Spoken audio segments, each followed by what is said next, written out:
We will now hear from Dr. Mark Hartman, lead pastor of Sugar Creek Baptist Church, who will lead us in prayer.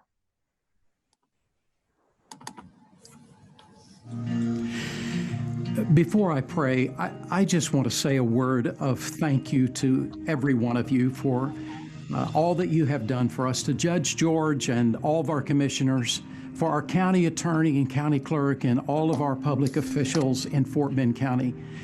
We faced some pretty hard times, very difficult moments, perhaps the most difficult time in the county's history. And you've stepped up to the plate, you've kept us safe, you've watched over us, you have helped us.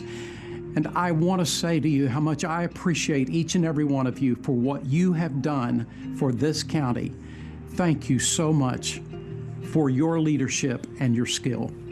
Now, usually I don't read a prayer, but give me permission to do that today. I want to read this prayer. So let's bow together and let's pray. Oh Lord, thank you for your kindness and love. Thank you for your wisdom that you have given to our public officials to lead us through these days. We pray for those who are still sick with the COVID-19 virus. We pray for the families who have lost loved ones and friends.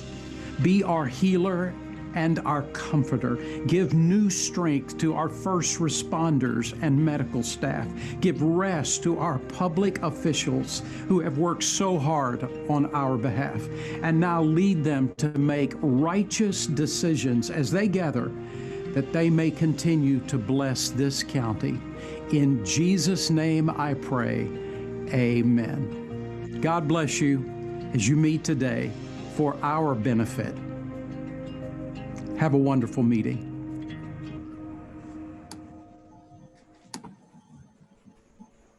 All right, thank you, Dr. Hartman.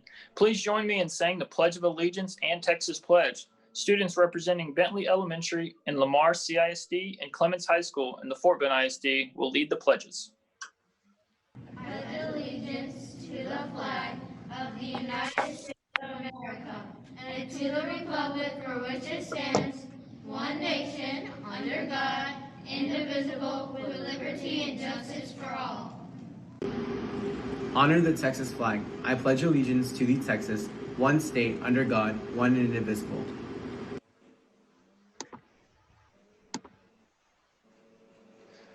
We are thrilled to showcase our beautiful county. Before we hear from our presenters, please enjoy these videos highlighting Fort Bend County. Fort Bend County, an exceptional place to live and do business. Our growth has exploded over the last decade as more people and businesses move to Fort Bend County than ever before. We are one of the fastest growing counties in the nation, and the growth curve continues to point upward. More people and businesses make our county even more dynamic. What sets Fort Bend apart? Why do we continue to grow and attract the best and brightest from across the nation and across the world? Our responsible, proactive drainage and flood mitigation efforts are crucial to our growing community. Water conveyance and storage is a challenge for our region, but working together and leveraging dollars, we can manage it successfully and better protect the property and citizens in Fort Bend County.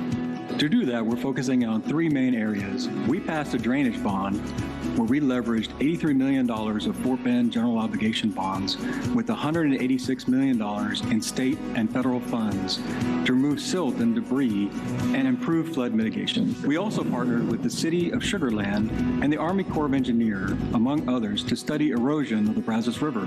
And we initiated a study of the county's 42 drainage channels. Ensuring we have optimal water storage capability and conveyance is critical during a rain event.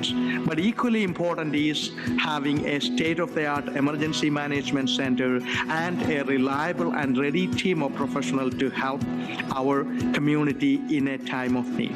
We have put together a strong team, prepared to mobilize and have funded a new 21st century emergency management center. This is a tremendous asset to move Fort Bend forward. Exceptional mobility keeps a growing Fort Bend County moving across the county and across the region. Mobility is mission critical to the county's growth and must continue to be a priority moving forward. There's nothing more stifling to economic development than constricted and unsafe roadways. Fort Bend County should stay ahead of the curve by continuing with mobility projects, just as we have since the year 2000. As one of the fastest growing counties in the U.S., we must continue to focus on improving and expanding mobility, ensuring our citizens have access to the best, most comprehensive and interconnected infrastructure, especially as it relates to improving and expanding the north to south corridor. Aggressive economic development initiatives which grow the tax base, create jobs, and unleash the power of the commercial engine position Fort Bend as a regional leader. Economic development strengthens our community and relieves the tax burden on the residents.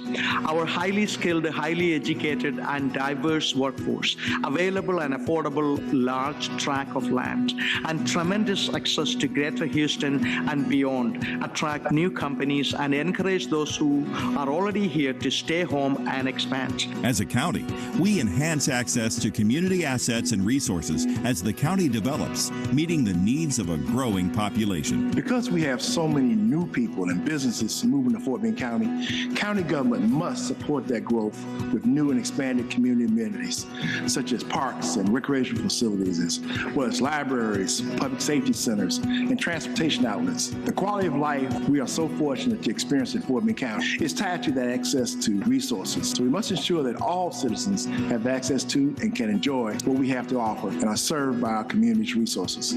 Working cooperatively and collaboratively with our cities, special districts, and regional partners, Fort Bend leverages dollars and influence to ensure the necessary infrastructure, resources, and assets are in place. We have an obligation to the taxpayers of this great county to work with our local cities, school districts, and special districts in providing them with the best services possible. I'm extremely proud of the collaborative effort put forth to complete a variety of projects, from expanding roads to cutting and relocating trees, oftentimes with little or no Fort Bend County tax dollars required. We have built roads, leveraged dollars for drainage, laid sidewalks, and in general improved our county and the quality of life for our citizens by working with our cities and other partners. We must prepare and invest today for tomorrow's opportunities. More businesses are coming. More people are coming. We will continue to grow, and we are ready. As a community, each of us working together toward a common goal, we will continue to build a better, stronger, more dynamic Fort Bend County than ever before.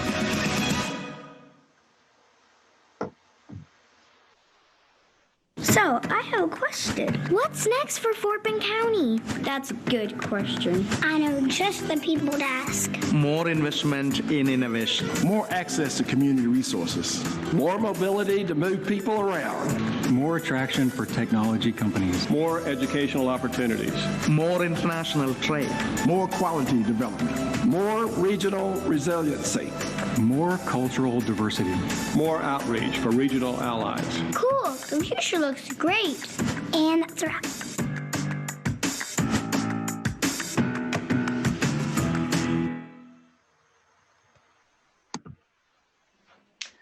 It is now my pleasure to introduce our title sponsor representative, Trisha Frederick. Welcome and thank you for the support from Costello. Good afternoon. My name is Trisha Frederick, and it is my distinct honor to welcome each of you to Fort Bend's 2020 State of the County Address. I'm a senior civil engineer with Costello, and we are beyond proud to serve as the title sponsor for the state of the county. Fort Bend is a unique place, home to the first 300 families in Texas, and boundless opportunities for the thousands of families that decide to make Fort Bend their new home each year. When I was first asked to give these remarks, little did I know I would be delivering them through a webcam. I was looking forward to connecting with all the people invested in Fort Bend County. But just like you and our county leadership, we figured out how to overcome obstacles and make it work. Undoubtedly, 2020 has been the test of our community's strength and leadership, with unprecedented challenges arising almost every day, balancing the community's immediate needs with the goals for the future is no easy task. But Fort Bend County has found a way, with our county judge, KP George, leading the charge. As I thought about how to introduce Judge George, the first thing that came to mind is his passion for helping others. The coronavirus has put many people in positions that they could have never predicted, and Judge George has reached out to meet people wherever they are. He launched mobile testing sites in towns as small as Rocheron and in low-income neighborhoods where people lack transportation. He brought in the Houston Food Bank, gave out 100,000 personal protective equipment kits to local families, and used public-private partnerships to offer career centers for people to come and update their resumes, network, and apply for jobs. The ability to align the short-term mission with the long-term vision is one of the things I admire about Judge George, and it extends to every part of how he does business. As many of you know, Fort Bend County has experienced phenomenal growth through the last few years, and Judge George believes that if we want to beat the growing pains, we have to act like the future is now. And if the demographers are correct, our future holds 1 million residents by 2022. This growth we have experienced and is predicted is why Judge George is so dedicated to the future of transportation in Fort Bend, a priority he shares with the commissioners of all 4 precincts. In August, Commissioners Court unanimously approved a $218 million mobility bond and an additional $38 million for parks to go out to the Fort Bend voters this November. This bond is exactly the type of forward-thinking, long-range planning that will cement Fort Bend's status as the best place to live and work and play in Texas. Now, the mobility projects go beyond new roadways. Many of them would directly improve flood management and mitigation. As the Director of Emergency Management, Judge George has led the response to major flooding events since coming into office a year and a half ago. When discussions regarding improving mobility began, those projects that expanded evacuation routes, monitored flood levels, and diverted water away from homes were some of his top priorities. And many of those projects arose directly from talking to members of the community. Giving the public opportunities to share their opinions is how Judge George gets some of his best ideas. So from Fulshire to Fairchild and Simonton to Stafford, Judge George will find a way to make sure everyone is heard. So if you would please join me in welcoming Judge KP George. Thank you very much, Trisha. That was my speech. Just joking, guys. Okay, thank you for that wonderful introduction. I just wanted to say thank you, and it has been getting close to 2 years. It was a blessing, and especially last 6 months, I have realized my life has been blessed, and I am counting all my blessing every single day, including living here and serving 820 plus thousand of Fort Bend residents. As we all know, in the early 1800s, Stephen F. Austin and an extraordinary group of 300 families moved their lives from across the country to the banks of Brazos River and started a great experiment that is now known as state of Texas. Since that time, people continue to flock to Fort Bend County. And since my State of the County address, we have welcomed thousands of families to Fort Bend County. As we all know, 1970 census with 52,000 people. Today we are 820,000 and counting. And of course, I will be talking about census later. The extraordinary times are this challenge is temporary, but one fact is constant. Fort Bend County is looking to the future and ready to respond to any situation, even if it is via Zoom. Through droughts, famine, wars, political upheaval, and yes, even a pandemic in 1918, we have grown to be one of the nation's fastest growing and most diverse, and of course, one of the best welcoming communities in the country. Before I get further, I wanted to take a few moments to thank our hardworking men and women that keep our community thriving. extraordinary time call for extraordinary actions. And the people of Fort Bend County have stepped up. And I wanted to thank our Commissioners Court members and other elected officials in Fort Bend County, our doctors and nurses, emergency management personnel, public health professionals, law enforcement officers, first responders, national and state guard troops, nonprofit organizations, school districts, local colleges, and our mayors, cities, and all essential employees for illustrating the best of Fort Bend County in the face of crisis.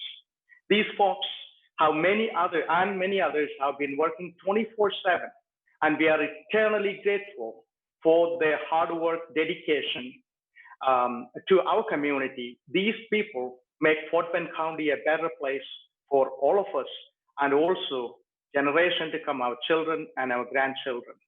And these are the people who ensured hospitals were not pushed to the limit, unlike some other places, kept our testing sites fully operational, made sure that frontline workers have PPE and other equipments. They continue to guide our school, businesses, and all essential institutions on the fastest way to serve the public. I'm so proud of you all, and you have saved thousands of lives. And I also wanted to take a moment to recognize 174 residents of Fort Bend County whom we have lost to COVID-19. Each of these people have families that loved them and aspiration for better life, better and brighter life. In fact, we just passed a grave milestone in our country with 200,465 deaths caused by this deadly virus. And obviously, if you really look at the things in perspective, our major city of Sugar Land, have a population of over 120,000. And our second largest, Missouri City, have over 80,000. So in essence, last 6 months, we lost our fellow Americans close to the combined population of these two cities. And it is heartbreaking. Each life we lose to this virus is incalculable loss, and must ensure that we continue to support the medical community in fighting this virus so we can reduce and finally eliminate deaths from COVID-19 in our country and, of course, in our county. This year has seen the largest public health operation in Fort Bend County. In our history, actually, as a matter of fact, there are a number of professionals working overtime behind the scene to protect our community.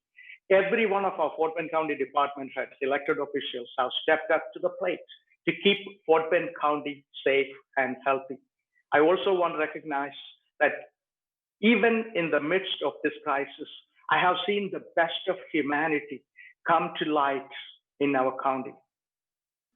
Even though our restaurants were suffering and losing money, many of them have worked overtime and cooked, brought it to donate those food to our first responders and hospitals. And I have met parents, senior citizens, school-age children working overtime to make large supplies of masks from their home to support the people in the front line. And throughout this pandemic, we have put politics and differences aside and sought to see the best in people. We have reaffirmed our collective humanity and compassion. Seeing this brightness and vibrancy of Fort Bend County during tough times confirm why we all choose to live here. From Cary to Candleton, we have faced an invisible virus just as we have numerous weather and flood events together. Each time, we have emerged from these challenges stronger and more resilient. Fort Bend County is simply the best place in the world to live, play, work, because it's simply because of the people who call it home. And that's you all. And recap the COVID-19 situation in Fort Bend County. We handled the first known case in state of Texas. And I just wanted to caught. If caught early, it might be extinguished with limited damage. But if allowed to smolder undetected, it can grow to an inferno that spread quickly beyond our ability to control it. This is a quote from former President George W. Bush. And it is, at this time, we knew we had to respond aggressively, and we did without any state or federal support initially. We got our testing operations off the ground with our community partners, and of course, our longtime community partner, Access Health, and eventually become #1 county in state of Texas for testing per capita. We also ensure that our underserved communities had access to testing by setting up fixed sites, collaborating with the local communities. And we also launched a successful program of mobile and pop-up testing sites to be deployed when and where needed. And testing is the cornerstone of our public health strategy to detect the spread of the disease and collect vital data. Such data should help us to understand the depth of the problem and help guide us to make the right decision. When pandemic first started, every jurisdictions in Fort Bend County had difficult time to get personal protective equipment for those on the front line. I tapped to people like Jay Neal of University of Houston, Kerry Smith of Fort Bend Chamber of Commerce, our friends at Houston Community College, Fort Bend County Libraries to find a creative solution to meet this global challenge. Shortly after asking them to find a solution, these partnerships brought together chemical companies to redirect their operations to produce thousands of gallons of hand sanitizer. Our friends at HCC, Houston Community College and Fort Bend County Libraries become factories producing 3D printed face shields. And we have come a long way since then. We started this effort and have now ensured that even the public has a full access to these supplies. From Stafford to Symington, over 100,000 PPE kits have been distributed to every corner of Fort Bend County, simply because our children are going back to the school, already some of them, and we are fast approaching the fall season, and we just want to make sure our citizens have access to this. And it was very well received. Additionally, we are blessed to live too close to Texas Medical Center and partnership with incredible hospital systems throughout Fort Bend County, which have done an amazing work in providing critical treatment for those with COVID-19.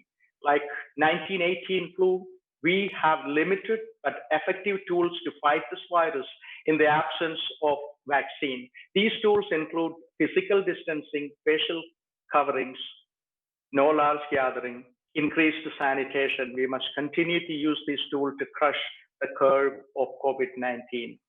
Even many of these tools were taken away from local government to fight this pandemic. We adapted and pursued every opportunity to protect the safety and well-being of our citizens. And also, I just wanted to let our citizens know that every major decision I have made as your county judge has been with input of science, data, experts, and community members. And you may recall we had a public survey for mask decision, overwhelmingly supported it. Yet again, Fort Bend County residents led the way in ensuring facial covering in commercial entities, only to be followed 2 days later by our governor, who installed a statewide one with stricter penalties and broader scope. Because we listen to the expert, when it comes to facial coverings, we are seeing a direct and positive impact in slowing the spread of this disease, allowing for a gradual and safer reopening of our community. As a matter of fact, a couple of weeks ago, we lowered our threat level to orange from red, and everything as the report I'm getting showing that we are going in the right direction. And this is not the time to let our guard down. Please continue to exercise these practices so that we could, as I said, reopen faster and get back to normal.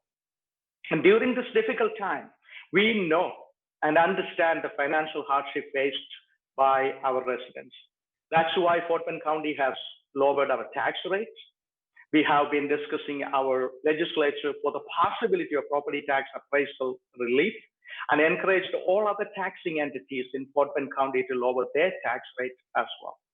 We responded to this pandemic downturn aggressively by launching a multi-million-dollar business grant program, a long-term business coaching and mentoring program, and a highly successful rental, mortgage, and utility assistance program to help our residents all over the county. And I'm glad to report that all these programs have been very, very successful and successfully implemented, and people are benefiting from it. Throughout this pandemic, we have put politics and difference aside and sought to see the best in people. We have reaffirmed our collective humanity and compassion, seeing this brightness and vibrancy of Fort Bend community during tough times confirm why we all choose to live here. I would also like to give a special thanks to my fellow members of Commissioner's Court, Commissioner Vincent Morales, Precinct 1, Commissioner Grady Prestige, Precinct 2, Commissioner Andy Myers, Precinct 3, and Commissioner Kendi Merchant, Precinct 4. And thank you for their help and support and guidance. And together in Fort Bend County, we are moving forward. Together we push forward, as said, Fort Bend County, while navigating many challenges presented by the current climate, including a major mobility bond project that serves every precinct and will create resilient, long-lasting infrastructure to our residents. And I always say, mobility is, for me, it is quality of life. And so it is so important we address that issue now and to address this growth in our area. The tremendous growth and attraction to our communities is one of the greatest drivers of our economic prosperity. And it is also presents the challenge of ensuring that everyone is aware of the resources available to them. With our growing and extremely diverse population, it is critical we communicate with each and every one of them, especially during emergencies. This is why we are expanding our emergency infrastructure in Fort Bend County. I'm so proud to say that we will soon announce the launch of a 21st Century Emergency Operations Center to ensure that Fort Bend County has a proper and modern facility and tool to respond to any emergency. This November, Fort Bend County will vote on funding an infrastructure monitoring network so that we have eyes and ears in all major traffic intersections, traffic points throughout the county, whether it is a simple traffic issue or a flooding event, or we need to close a road on a moment's notice. That is, of course, a lesson we learned from Hurricane Harvey. Projects such as these will help Fort Bend County prepare for the next weather emergency. As a Gulf Coast community, the threat of hurricanes and flooding is omnipresent. Since the last State of the County address, we have installed numerous sweeping changes and programs to make our region more resilient and responsive to these weather situations. I recently tapped former Harris County Judge Ed Emmett to lead a major study in Fort Bend County to evaluate the status of our evacuation routes, help plan for future expansion of such routes, and identify funding sources to ensure progress on our emergency network. Through this partnership with Judge Emmett, we want to ensure that our evacuation routes in needed times are built and planned for future growth and emergencies. At this time, I also encourage everyone watching today to pull out your phone and text FBC alerts to the number 888777 to sign up for emergency notifications from Fort Bend County Office of Emergency Management. We continue to conduct numerous functional exercises with our local jurisdictions, including LID, MUD, cities, and other stakeholders to ensure that we are all well-oiled machines when and if needed. And we all know tough times don't last, but tough people will, or tough people do. Fort Bend County will continue to stay ahead of the curve for that reason. Speaking of staying ahead of the curve, we are experiencing tremendous growth over the last few months. Not only we have focused on making sure Fort Bend County is a great place to live, but also a great place to locate your business. We have announced a major expansion of companies like Amazon, Dollar Tree, HCSS, Frito-Lay, SI Environmental, Wet Sound, and several large solar projects. In the last 18 months, these companies have created more than 1,700 jobs right here in Fort Bend County, which correspond to over $1 billion of capital investments. We continue to become more diverse, more educated, and more ambitious as a community. There is an urgent matter I just wanted to ask your support in Fort Bend County. Because of our growth, it is so important we all get counted. And I'm talking about census. In the coming months, our president will use the result of 2020 census to deliver the new congressional representation or representative numbers to each governor. Texas may gain 4 more seats if we receive an accurate count, which means 4 more votes for our Texas values in the U.S. House. Out of Texas, 254 counties, Fort Bend County has the highest self-response rate when it comes to census, but we are not done yet. Each and every person counted will bring more than $15,000 over the next 10 years, which can help and build our schools, roads, other infrastructure, and community developments. Spread the word to your friends, family, and plan to complete their household census by September 30th deadline. We all are in this together to make Fort Bend count in DC and at home. We will be 1 million people, as Trisha mentioned before, soon, maybe another 2 years, 3 years, and this is the time to prepare. One of the most critical ways to ensure our quality of life is to ensure we invest in our future. What does that mean? I mean, we need infrastructure like roads, public transportation, parks, sports centers, and more. Fort Bend County has put forth a bond package this November in front of voters to make sure we can prepare for this exponential growth by keeping our communities not only moving, but thriving. And you will be voting this November on state-of-the-art touch screen and easy-to-use voting machine that came online this summer. And we got tremendous positive feedback from the people of Fort Bend County. Even these voting machines are a sign of this progress and investment in our future. This decade is a make it or break it moment for Fort Bend County. And we must ensure we plan ahead and think strategically about community we want to be in the future.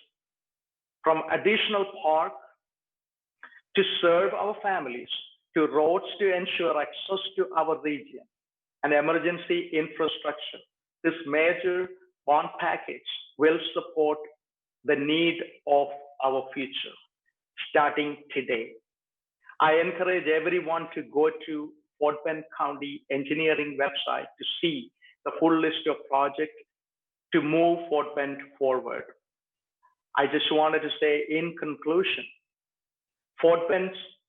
state of Fort Bend is absolutely looking vibrant under the circumstances, under COVID, all that. It is looking absolutely promising.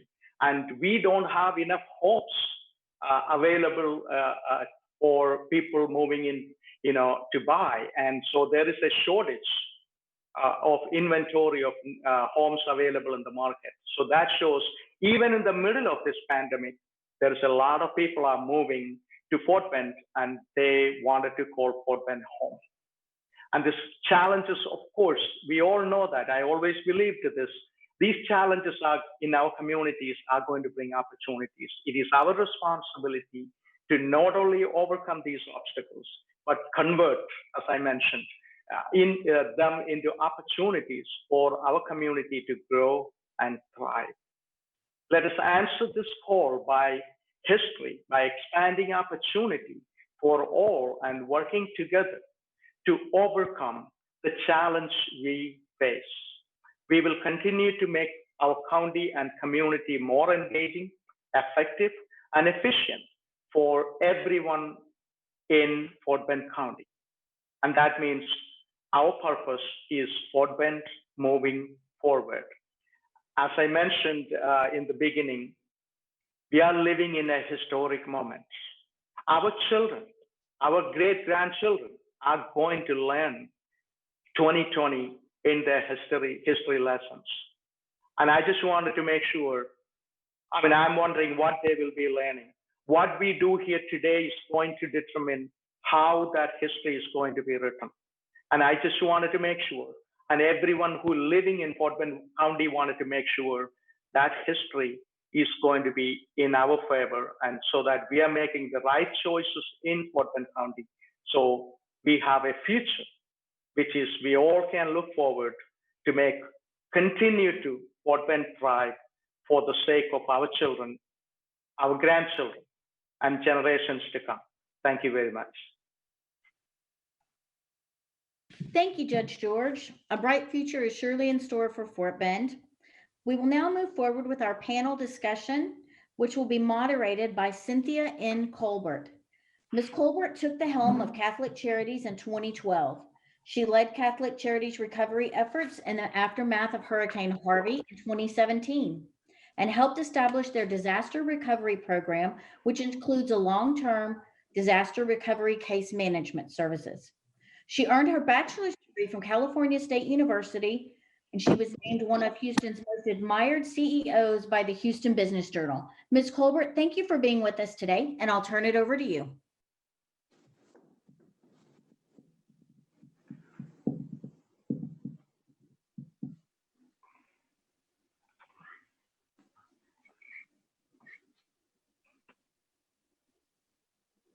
I think she's on mute.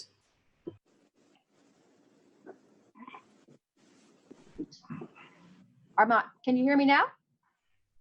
Okay, thank you. Well, thank you very much. I'm honored to be part of this panel. I welcome all of you to this very engaging conversation. And on behalf of Catholic Charities and probably all the people we serve, I'm very honored to be part of a very rich social services network serving Fort Bend County residents. I would like to introduce, in addition to Judge George, the other two panelists. Dr. Zerwas is the Executive Vice Chancellor for Health Affairs of the University of Texas System. He served the citizens of the Texas House District 28 for 7 legislative terms in the Texas House of Representatives. He served as a physician for more than 30 years, and he co-founded a Houston area group practice in 1996 and remained active in the practice until he joined the UT system. On March 22nd, 2020, Governor Abbott appointed Dr. Zerwas to the newly created Supply Chain Strike Force to assist with hospital and healthcare preparedness related to the COVID-19 pandemic. He also serves on the governor's strike force to open Texas. Dr. Zerwas, we welcome you. Dr. Lewis joined Texas Southern University in 1992 and is a professor of transportation studies and emeritus director of the Center for Transportation Training and Research. She's responsible for educating students in fundamentals of transportation and urban transportation issues. She received her BA and MA from the University of Iowa and her PhD in political science from the University of Houston. Her current research focuses on automated vehicles for public transportation, modal distribution, and demand estimation for intercity rail systems, transit support development, bus operations on managed lanes, and the best practice in public involvement. So thank you all for being with us today. Let's get started. So the first question I would like to direct to Dr. Zerwas. The coronavirus has shocked the economy and left it reeling for many Texas families. What do you think the economy will look like 6 months from now? And what do you think about a year from now? Dr. Zerwas? Well, thank you. Thank you for the opportunity to be with many of you, so many friends and neighbors and folks that I've had the pleasure to be with and to represent for a number of years in the legislature. And so, we're in the midst of something that we've never experienced before. And so I think it's even though I'm sort of deep in the weeds with regard to everything, the pandemic response and the response to it from the state health services and so forth, it's a pretty tough thing to predict. Not only the pandemic and the impact on our businesses, but the sort of separate but connected issues related to the oil and gas industry, for which the state is highly dependent on for revenue and stuff. So I do see us, kind of turning the curve here as we kind of move towards a vaccine being available. The logistics of doing a mass vaccination, however, is something that is not something that the state or the country does every day, not the whole world, in fact, and so there's going to be a bit of a logistical challenge to that. But I do see the vaccine as being a key thing for us to really see the economy to take off. Now we're playing with the virus. We're really have adopted mask usage and distancing, hygiene, all of those things that we've all been hearing over and over.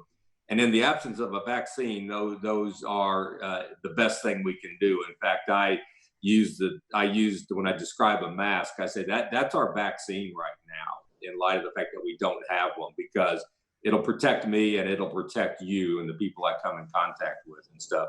So, I think we'll see. Yeah, exactly. I think it'll continue to get better. Schools are back in play now. Higher education's back in play. We see sports activities picking up. We see people in stadiums, albeit not what we're typically used to. I think, the month of September and the next subsequent months are going to be very telling as to how much can we get away with, with the only tools in our toolbox being personal hygiene, masks, and physical distancing. When we hit our stride with a convenient therapeutic, which could come on the horizon sometime in the next few weeks or months, or a vaccine that is proven to be useful, I think then we're going to really see the economy really take off. We're going to see a greater comfort of opening up businesses more and more. And then I think you see that pretty rapid increase in the improvement in the economy. Great, thank you. Judge George, what would you see to be the greatest hurdles to restoring the economy after we get the vaccine and the coronavirus ends? See, sometime we all know that any kind of economic downturn, it actually affects, in my opinion, small businesses, and also, the challenges, people are losing their jobs and their livelihood, and so always the challenging part, in my opinion, is the people who are especially coming into the lower part of the economic chain. And they are the one always going to be challenged, and they are the one always going to be suffering more. And so finding a solution, in my opinion, is somehow we can, and there are so many helps out there, and that's why we have, we put together some numerous programs to help our people who are suffering. But as Dr. Zarvas just rightfully mentioned, I'm very optimistic about the getting out of this and moving forward, because I've seen, many times real estate used to be a lagging indicator of any economic downturn. But this time it looked like, there is not enough houses available in Fort Bend County or in this area. I mean, that is absolutely surprising to me. I really don't know what is going on. And so there is already an anticipation to move forward, in my opinion. And so there are numerous challenges, but I'm very optimistic about moving forward. We started this thinking maybe it will go away in 1 month or 2 months. Now we are in the 7th month. And so many people are kind of adapting. Look at, I had to change the whole state of the county speech 100%, just change it, because when we started doing this in March, there was nothing like this ever we anticipated. So we are adopting, and we are Americans, we are Texans, and we are in Fort Bend County. We will adopt, we will move forward. See, I'm so excited to work with our citizens, and I believe it is an honor for me to, God give me an opportunity to serve our citizens, because when we put the orders, stay at home, or whatever we put out there, our citizens behaved very, very responsibly, and so I'm very proud to see that. And here and there, some people were, not very happy about it. I can understand that. But my point is, we are a very different group of people, in my opinion, and that's the reason why, even though we have challenges, I'm very, very optimistic about moving forward in Fort Bend County. Thank you very much, Judge George. Well, I want to shift just a little bit. It's been a unique year in so many ways, and the governor, along with many leaders, focused on handling all of the aspects of coronavirus treatment, protective measures, et cetera. But there was not a special legislative session just on corona.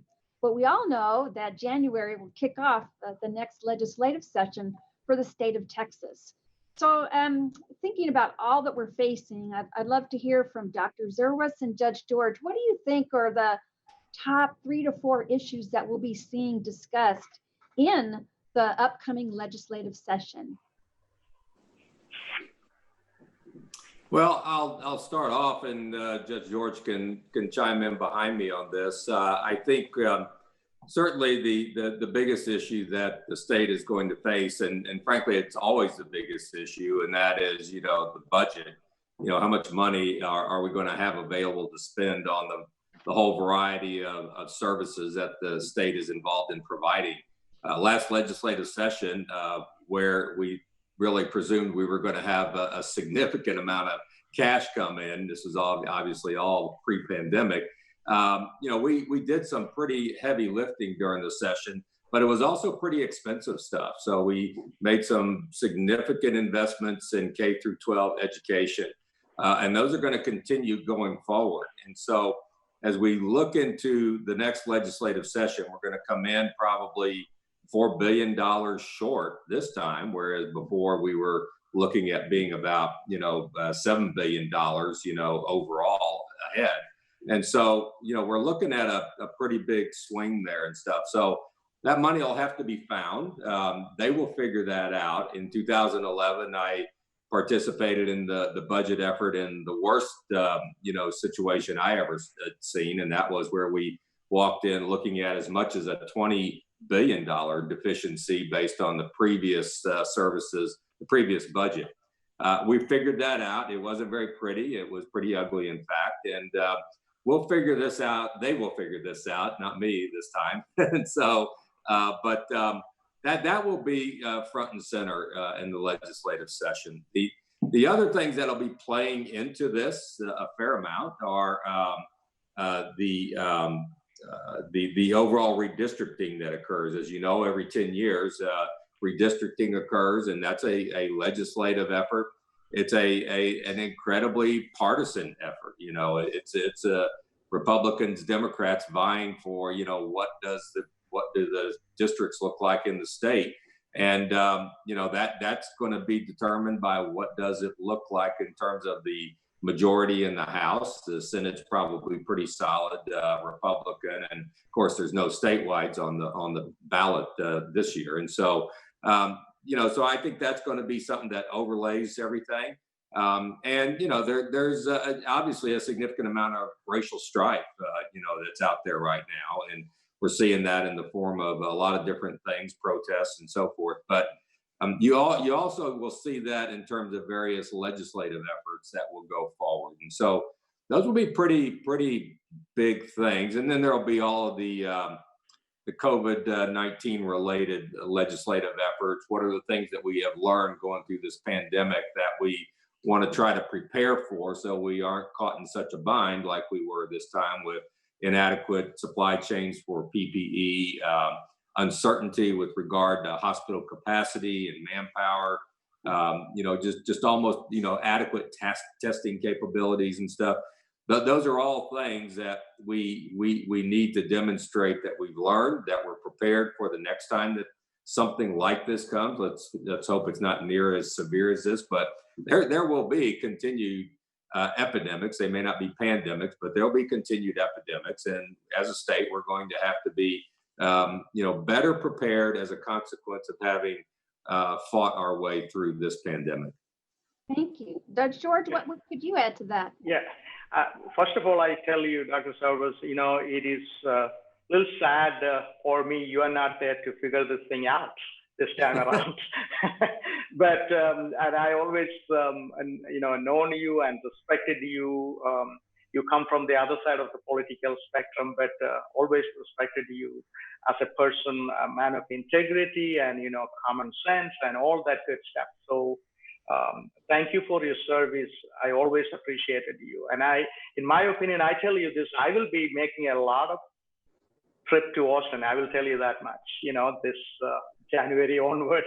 And so I believe some issues, definitely public health is going to be a major discussion item. And, you know, and we will be talking about how do you manage, I mean, in my opinion, and, you know, again, this is something we all caught off guard. You know, we are learning, everybody is learning. And so public health, anything related that is going to be a major discussion item. You will see a number of bills coming up. And also we talk about property tax relief. It is always going to be there. And this time it is going to be a little more, you know, dominant in my opinion, because, you know, there's a lot of people are suffering and struggling because of property tax, especially businesses, a lot of businesses. And that's why there was a outcry to Governor Abbott to call a special session to address it. But so various reasons he decided not to do it. And so in my opinion, that's going to be coming to the center of the discussion, you know, issues. And of course, as usual, I mean, we are continuing to grow and, you know, look like, you know, we are going to be adding maybe 3 or 4 congressional seats if we count everybody just, you know, properly. And so that means transportation infrastructure is going to be a major discussion item, and obviously resiliency and so how we can move forward. And that, in my opinion, that's going to be a discussion item. I like to see that as a discussion item. Thank you.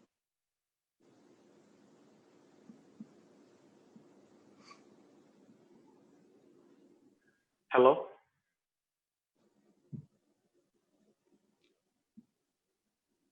Look like there is some technical difficulty going on there. No. Did we lose our moderator? Yeah. It looks like she might be frozen. Yeah, it looked like. So The next question is, many nonprofit organizations are serving historically high numbers of clients. What do you think is the key to scaling up operations in this climate?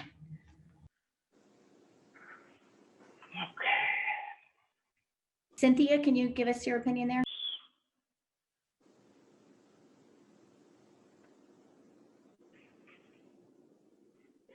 yeah. Okay, it looked like Cynthia is not. Please, you're muted. Unmute yourself, please.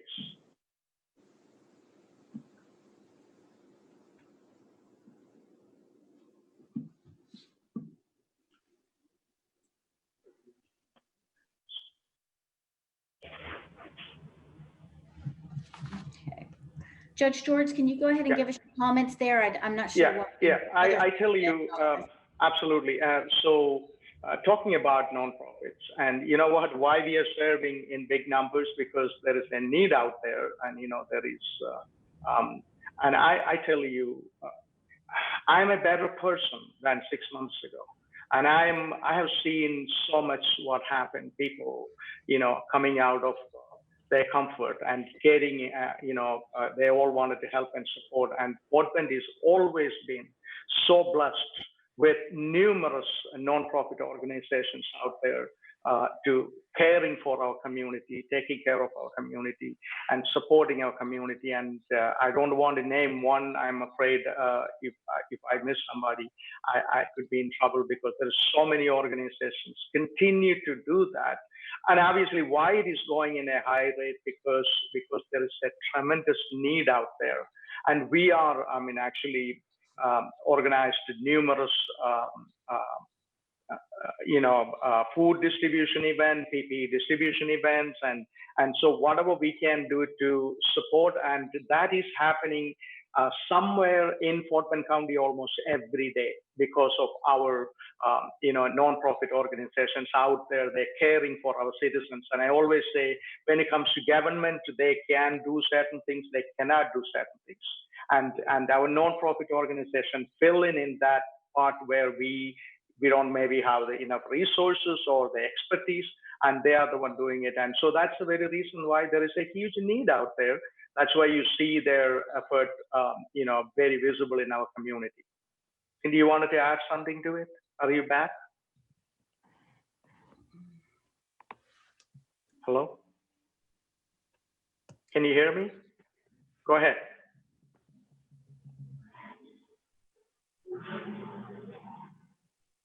Looks like she's not back with us. Okay. Let's carry on to the next question. Sure. What lessons do you think industry leaders will take away from adapting their business to the coronavirus? Will any of these changes become institutionalized? Dr. Zerwas? Yeah, I think we have seen, the whole precautions related to distancing and masking and stuff are going to become a pretty dominant feature throughout most of our businesses. I think just because we recognize what the seriousness is of some of these aerosolized and respiratory viruses like this.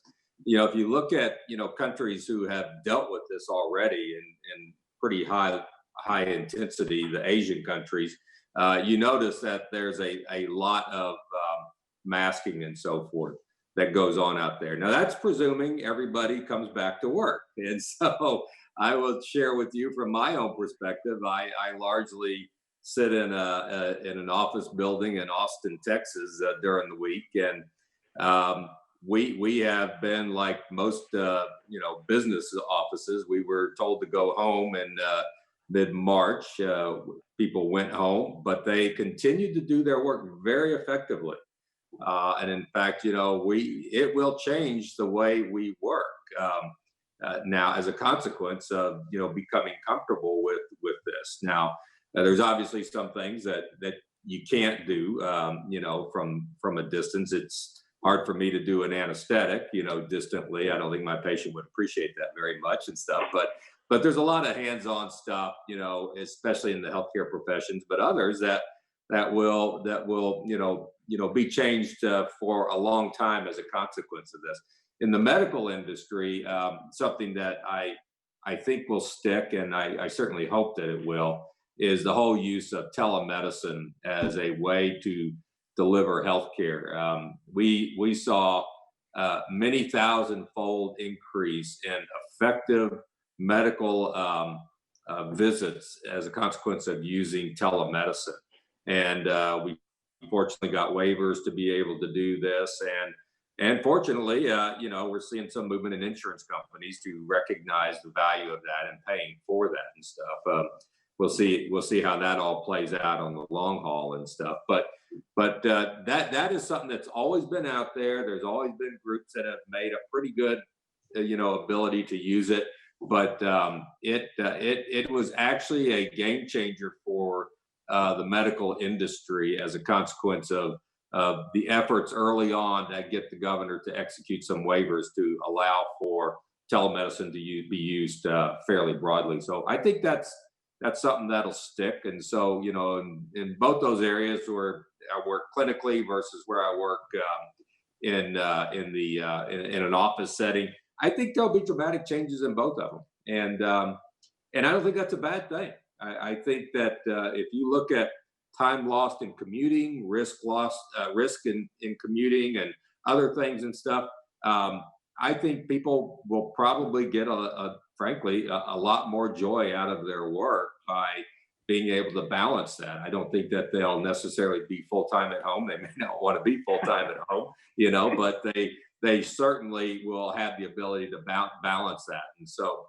even today, what I do is I'm probably in the office about 4 days a week, but they aren't full days. I spend part of my time in the governor's office doing things to help advise him through the pandemic and things. But there's a great deal that people on my staff and throughout at least all the areas that we work that are finding that telecommuting is very, very effective and very reasonable. And it really works well in terms of people, balancing, their personal life and their professional life. What's an interesting thing to find is that because people didn't know quite how to do the telecommute, they actually became more productive being at home because they felt like they needed to demonstrate that, hey, I'm not taking it easy here. I'm actually doing work and stuff, So all of that's going to balance out, I think, over time. But those are just a couple of things that I have found that I believe will have some real stickiness to it going into the future. Dr. Sarvas, I completely agree with you because I think we are thinking differently about so many things in our life. And some of the major tech companies come to find out their employees were more productive during coronavirus time than before. And our education is changed for good. And many colleges are going to have, I believe a distant learning is going to be a component, permanently going to be part of our education moving forward. And then I heard from some of the nonprofit organizations, they said they have a monthly meeting or something. They said, you know what?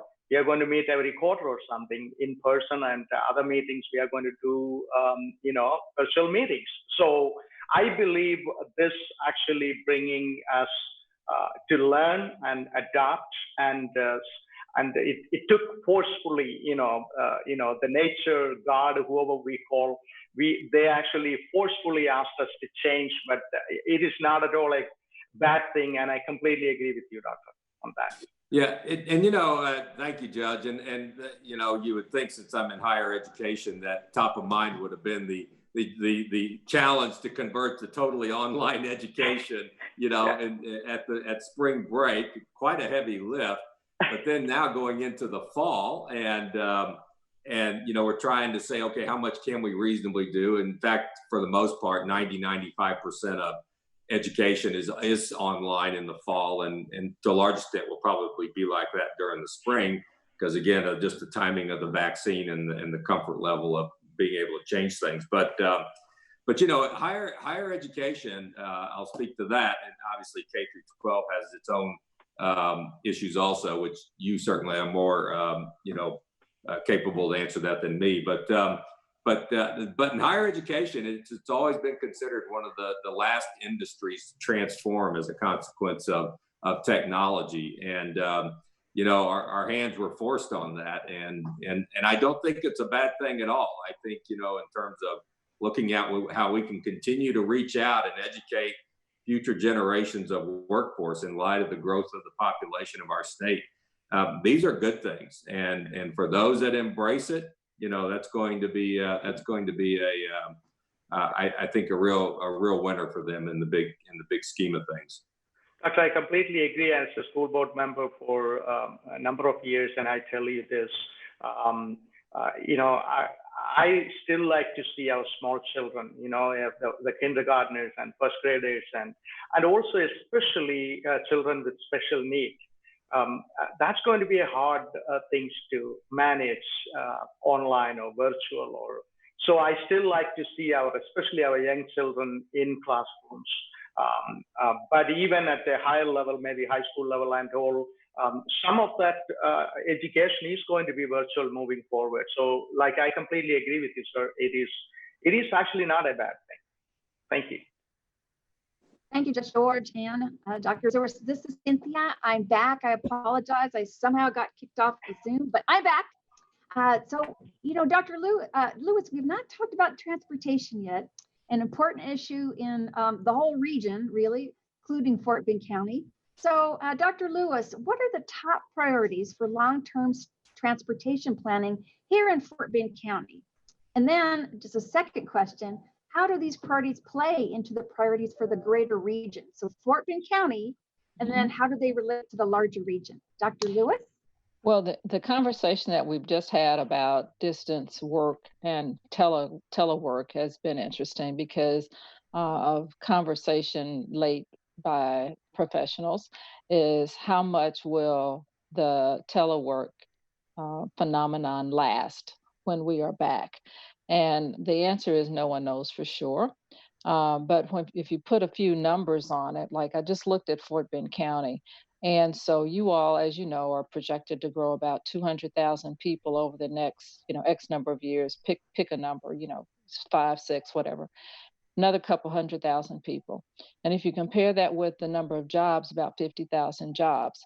So if we were just to say that half of those people, 25,000, will still go to work. So let's say half work from home, half will still go.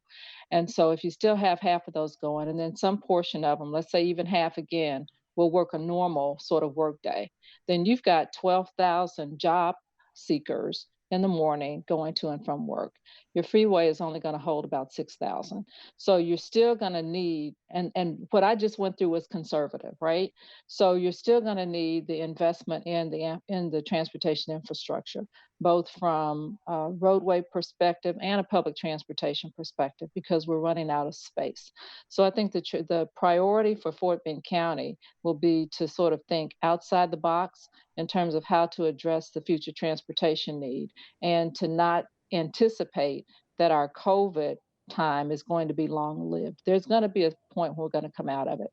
The other thing is I just did the estimate based on people who go to work, but we've learned over the last 10 years or so that the majority of our trips anymore, there was a period like in the 1970s, 1980s, that work trips were our dominant transportation purpose. That's not true anymore.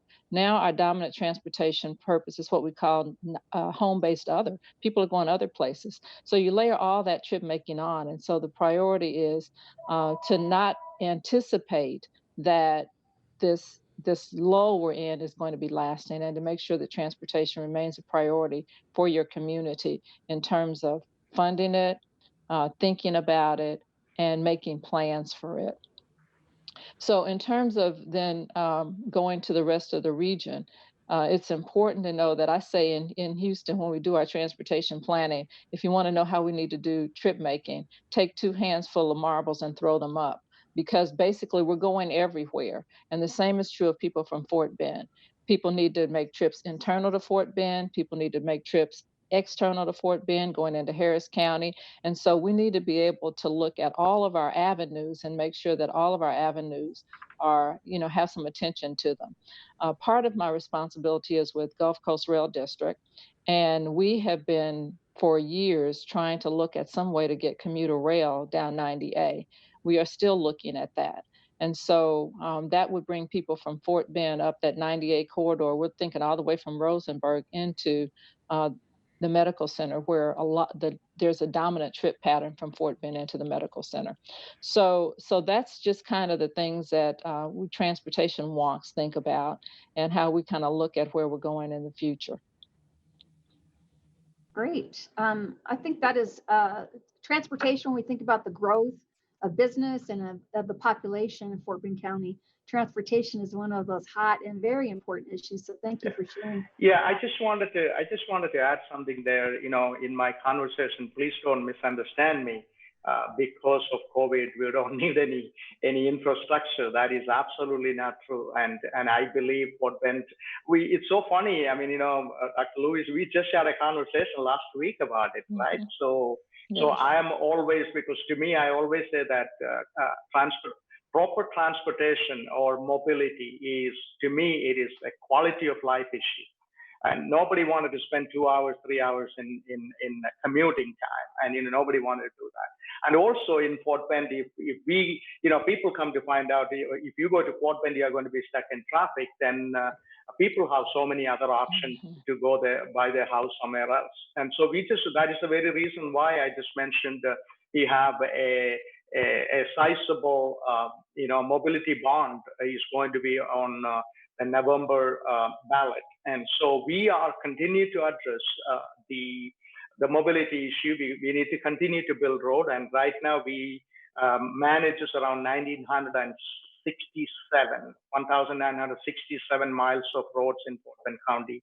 And we will continue to increase that number because like you said, Dr. Lewis, people are moving everywhere. I mean, people are going everywhere, and any roads we build is going to be full next few years. Yeah. So I remember coming to Houston 21, 22 years ago. 59 south at Beltway was only 2 lane beyond, and now we have 5 or 6 lane, but still same traffic. We talk about it. So mobility is going to continue to be an issue, and we will definitely will be working with you.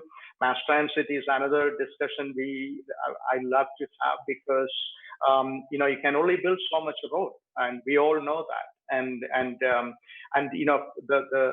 major highway 59 is in the process of expanding. Once that is full, what do you do? I mean, you cannot. There is no more room for expansion. So the very reason why it is important, like you mentioned, probably the rail, and obviously we are working with the numerous agencies, maybe a park and ride from Richmond, Rosenberg area to medical center and beyond. So that's all needed. I mean, this is, it has nothing to, obviously COVID is not going to stop our transportation need. And I just wanted to clarify that. Thank you.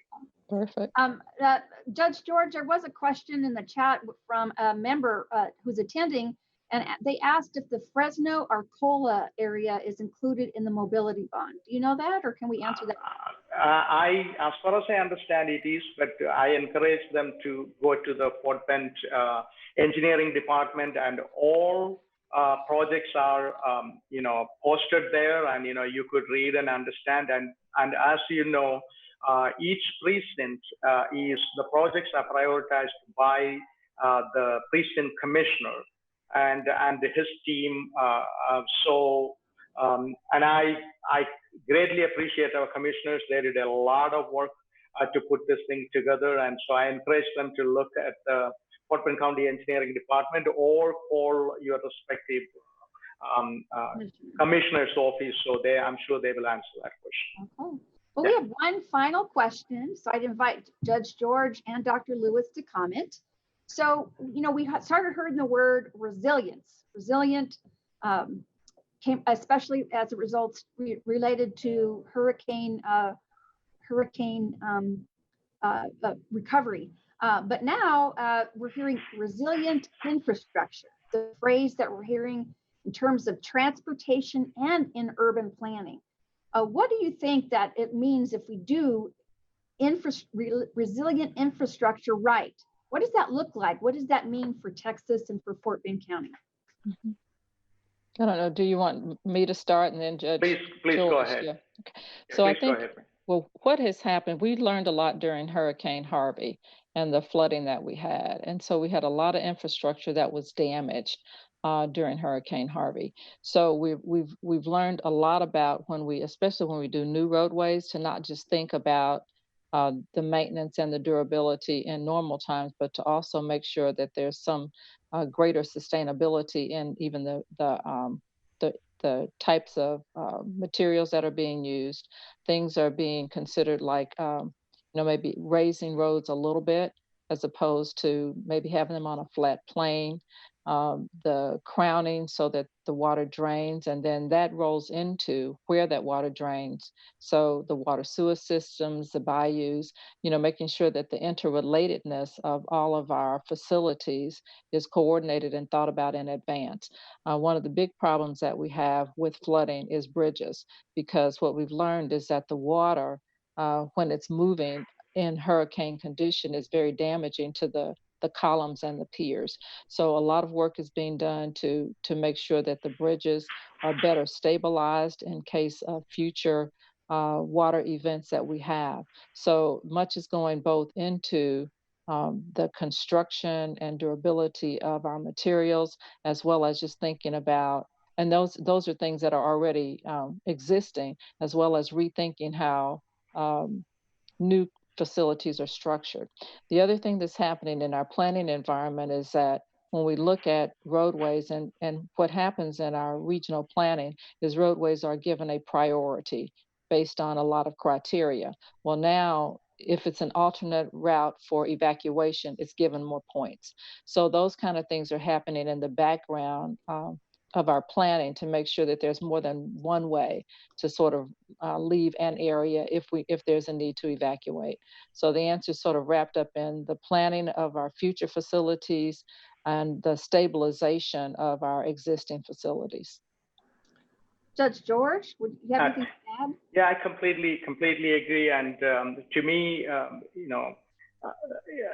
future planning, it is so important, because we talk about it before, the Houston metro area, maybe you're talking about 7 or 8 counties, population-wise, around 24% of the Texas population live in this area. But when you look at the land mass, it's only less than around 5%, I believe, when last, what I remember. So I don't know, based on our growth, based on our population, we are properly getting a share of, our transportation needs coming in this way. I really don't know. I'm not saying no, but my point is that's something, when I go to the Transportation Advisory Council's meetings and all, we hear that all the time. So that's the one thing we wanted to look forward, and obviously planning properly. I mean, because you could build a road today, and if it is not good for, or if it is not accommodating the actual need of our citizens in 5 years or 10 years, that is not planned, in my opinion. Thinking or looking forward with future in mind. So to me, adding to Dr. Lewis's mentioned, to me, this all add, proper infrastructure. And what do you expect? Like I mentioned, next 2 or 3 years, we are going to have more than 1 million people. How do you build our roads today thinking, we are going to be addressing that growth in mind? So that all part of properly planning infrastructure, in my opinion. Thank you, Judge George. Well, we have time for just a few questions for the panelists. If you would put your questions into the chat. There is one already, and I'll just throw this one out. That this individual's noticed that there seems to be more homeless families in the Missouri City Siena area. Do we have any more information on that? And what might we do as a community to help the increase in homelessness? I guess I should talk about it. See, one thing, anytime I go and talk to our business community, our, community is part of this Fort Bend area. And I always talk about all the good side of Fort Bend County. We are, fastest growing, most diverse, and one of the well-to-do communities, counties in the country. We are 10th largest, and hopefully when the census, when it is said and done, maybe we are going to be either 9th or 8th largest in the state of Texas. But we have pockets in Fort Bend County definitely need attention and need help. People are out there. So I don't have any specific data or numbers on this homelessness, but I love to definitely learn more about it and try to find out more about. I will talk to our either Health and Human Services or the Social Services Department to find out, is there any data we can find out. I will be very much interested in learning about it, understanding about it, and creating a coalition with our community partners, like many of our non-governmental organizations in Fort Bend County do an amazing job addressing homelessness. So I will be so much interested in looking forward to understanding and learning more about that problem, and moving forward to address it with our community partners. And I would pledge to you that I know that the community of nonprofit agencies serving Fort Bend County are very collaborative, ready to step up to the need. And so we can absolutely work with you in the community to help those families and neighbors in need. There was another question. As we talk about transportation, there's the building of the roads, but you mentioned it yourself, Judge George, we almost can't build enough roads. So how are we moving forward in the area of public transportation for Fort Bend County and then the region? We, as soon as we came into office, it's soon going to be 2 years, and we started talking about opening up possibly a park and ride with, of course, Fort Bend have a transportation department, Fort Bend Transit, and in conjunction with Metro and other regional partners to work, and it's still in the work. And and actually we're supposed to have something operational end of this year, but COVID situation put everything in the back burner. But we are going to be working on that as soon as we get back to a little bit of normalcy. And obviously we talk about, me and Dr. Lewis, we had meeting the other day, and we are talking about how we can talk about the commuter rail possibly coming to Fort Bend County, which is not anymore a fancy thing, or saying, I don't like the rail kind of thing.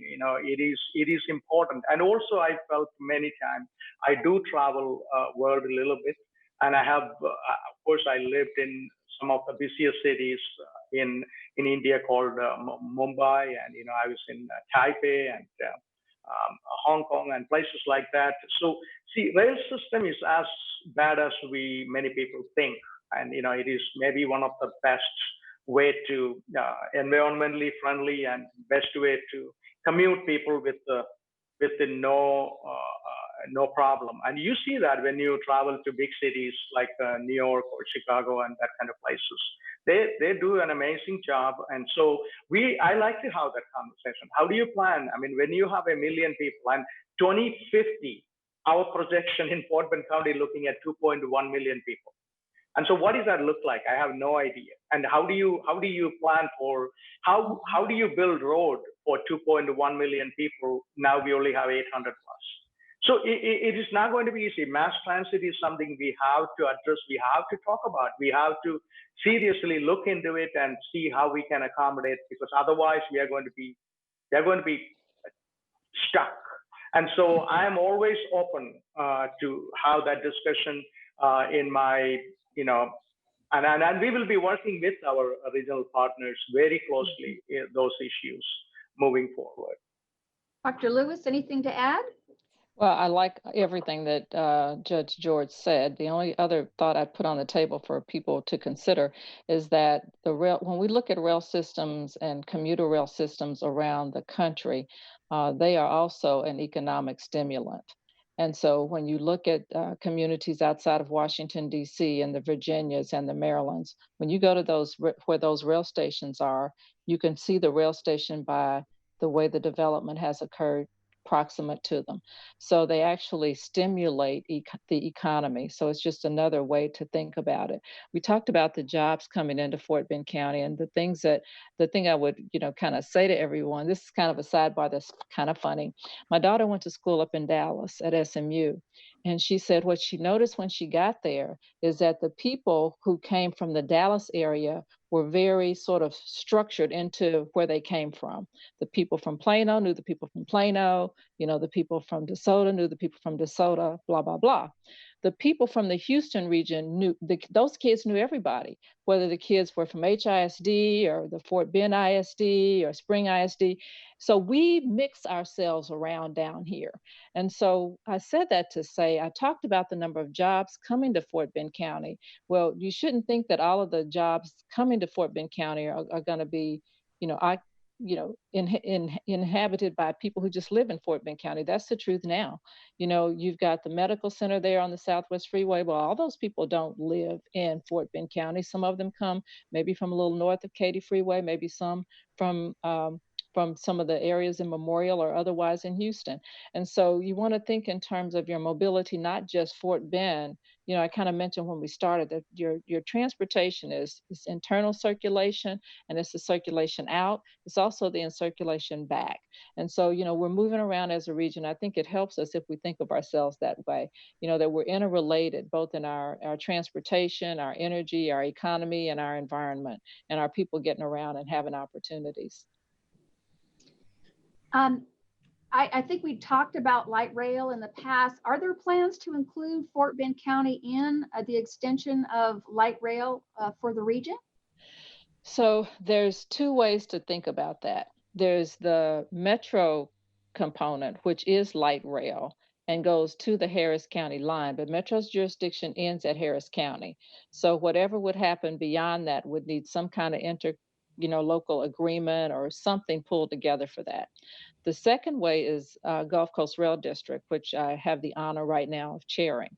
Gulf Coast Rail District encompasses the city of Harris County, Fort Bend County, Montgomery County, Waller County, and Galveston County. So we already have the infrastructure together to do a transportation facility, a rail facility across the jurisdictional lines.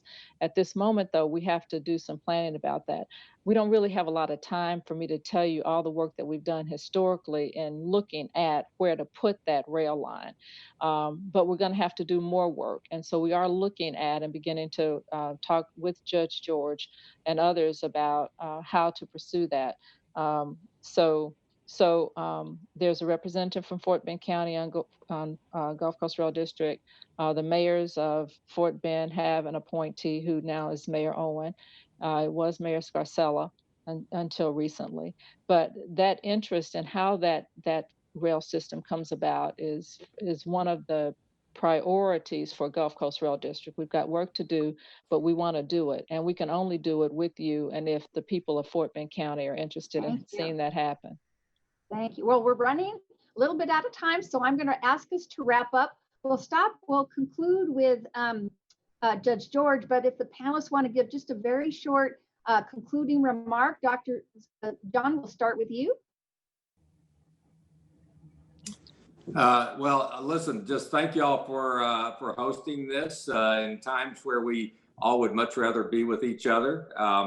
Your strength through all of this is very impressive. I couldn't be more proud to be from and be a resident of Fort Bend County, and I appreciate everything that our chambers are doing because as when I was in the representative's role, the chambers were one of those touch points that were incredibly valuable to me, and so. All of you who are part of the chambers and are supporting them, thank you for doing that. Continue to do that. And the lifeline of our economy is the businesses that are represented here. And so I just want to say thank you for that. I'll be perched up in Austin for most of the time here, but feel free to reach out anytime to me. I appreciate it. Thank you for your service to our community. Dr. Lewis? Well, also thank you so much for the opportunity to be here, to see what you're doing there. I love the video at the beginning with the children on. Whenever I see children, I start smiling. That was awesome. And so really appreciate it. Look forward to working continually with Judge George and meeting more of you to work for the improvement of transportation in Fort Bend County. Judge George.